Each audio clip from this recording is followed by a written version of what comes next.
Everyone is motivated to improve their health and productivity at least a little bit. The problem is that motivation to improve comes in waves. And you might be at the crest of your motivational wave when you buy that gym membership in January, and by February, you're at sprinkles eating your way through a motivational trough. Since we know that motivation comes in waves, I'm encouraging you to surf those waves in a smarter way that create lasting, healthy habits. Let me say that I'm not your doctor.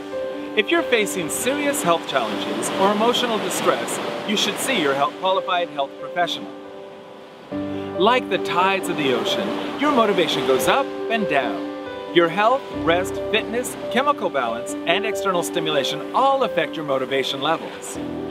At your peak motivation level, you can do hard things. In fact, you're probably excited to do the challenging stuff. Unfortunately, as that wave moves on, you get to the motivational trough when you can't do the hard things.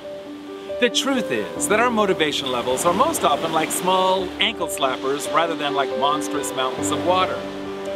So what's the best strategy to take advantage of the big waves of motivation when they come?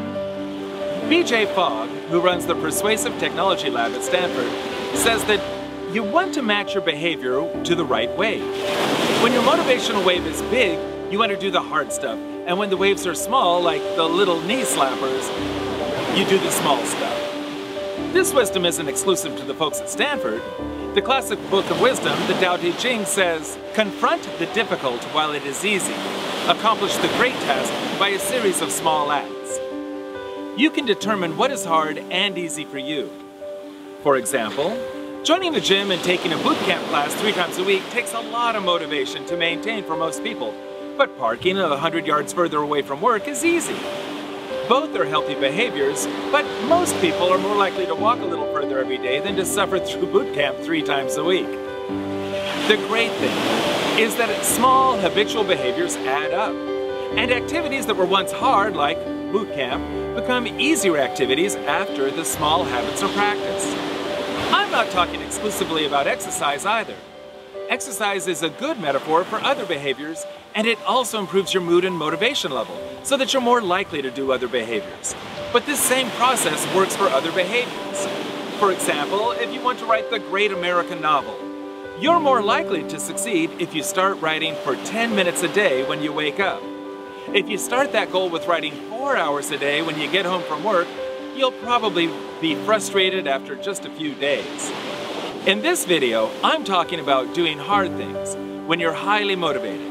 And in another video, I'll talk about doing the easy stuff when your motivation is at a lower, more typical level. BJ Fogg gives several ways to harness the wave when you're feeling highly motivated and able to do the hard things to affect permanent, positive change. The top 3 things are: 1. Do hard things that structure future behavior.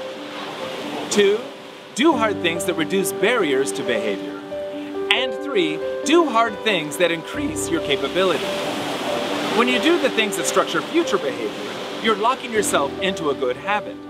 For example, paying for a series of personal training sessions for the next 2 months will structure your behavior for the next 2 months.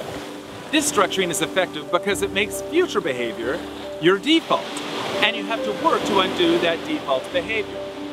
If you have to call your trainer and cancel, which will probably make you feel guilty. If you enjoy the new default behavior, this works well, but the problem is with this is that you might lose your motivation after a couple of weeks and quit because you felt like you were being forced to exercise. You have to be motivated to structure future behavior and stick to it. It helps if you consciously develop ways to find joy in the behavior so that you look forward to it rather than feel like you're being punished. I'll talk about how to do that in another video.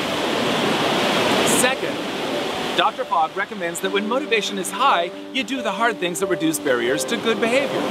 For example, if you're having a hard time getting to sleep, a barrier might be the cognitive stimulation of the TV or the computer. Sleep is really important for health and motivation and performance. When motivation is high, you might take the TV and computer out of your bedroom. Maybe you haven't been jogging because you don't have the right shoes. If that's your barrier, buy your shoes when you're highly motivated. Then keep them where you're most likely to put them on and run.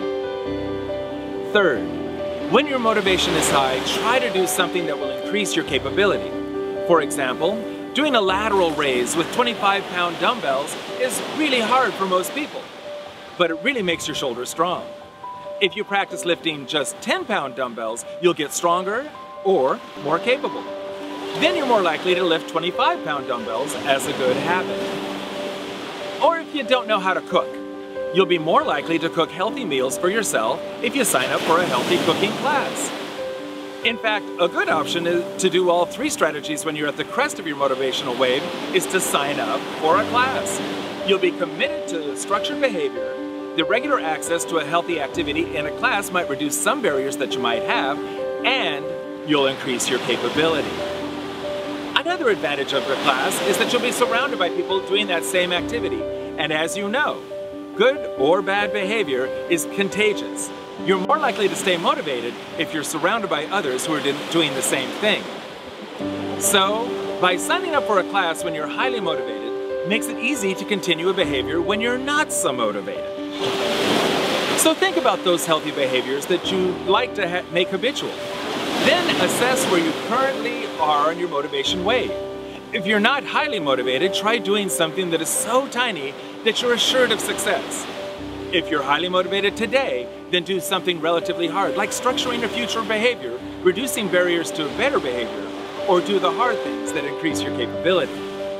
Then ride that wave to a better health and happier feelings.